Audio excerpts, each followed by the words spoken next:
All right, guys, so you should have had time to complete this table on your own. One thing I do want to note, I did make an error. I dropped a negative sign.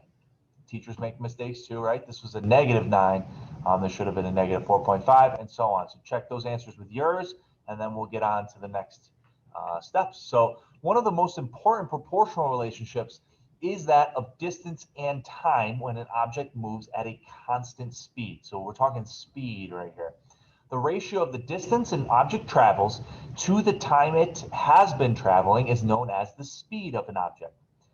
If d is the distance the object travels and t is the time it has been traveling, then we have these two equations here. These equations just come straight from this idea of y over x is the constant and this equation here. Okay, so speed is actually our constant. This is our k.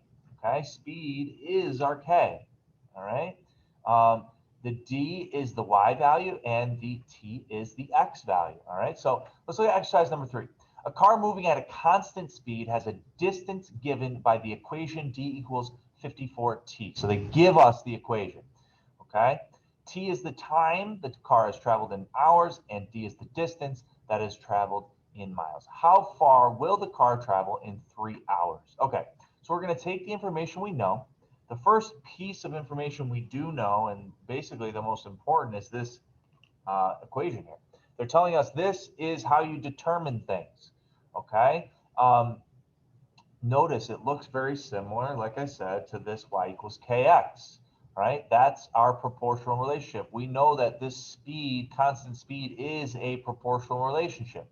Okay, so this is just the same equation, just with different letters, but it's the same thing. Okay, y is the same thing as d because the distance, all right, is the determining, is being determined by the amount of time that this car has been moving. So time is the dependent, or sorry, the independent variable, and distance is the dependent. Okay, so we're trying to figure out when the distance traveled.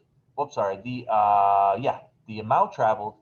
Time traveled is 3 hours. Now that is a t. That's our t, okay, because that's time. So they're telling us t is equal to 3. So if we know that, then what we're going to do is we're going to plug in a 3 for t and simplify. So I'm going to rewrite this equation. All right, I've got my 54 here. That's my speed. That tells me I'm going 54 miles per hour. 3 is the time, the hours in which I am driving at this constant rate. And we want to know how far did we get. So what's our distance? How far did the car travel in 3 hours? So we have to do this multiplication here. 54 times 3. I'm going to do that in my calculator. 54 times 3, I'm getting 162. Okay, last step.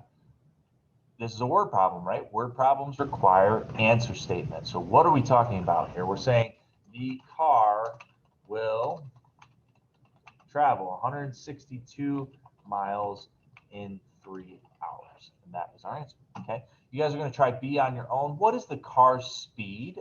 Hint, it's already given to you in the problem.